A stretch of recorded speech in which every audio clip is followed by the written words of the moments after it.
Hey, in this video we are going to learn how to paraphrase in QuillBot.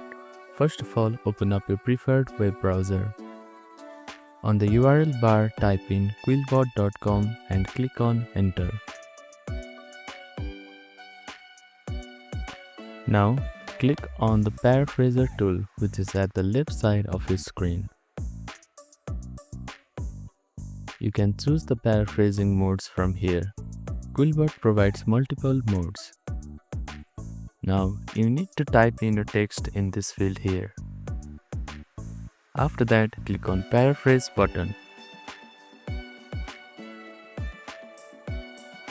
Now, click on Copy button or Download button to save your new version. For better result, use the Summarizer tool before paraphrasing to remove unnecessary details. Now you are ready to paraphrase like a pro using QuillBot. Thank you for watching this video. Please do not forget to like, share and subscribe to our channel and comment down if you have any queries.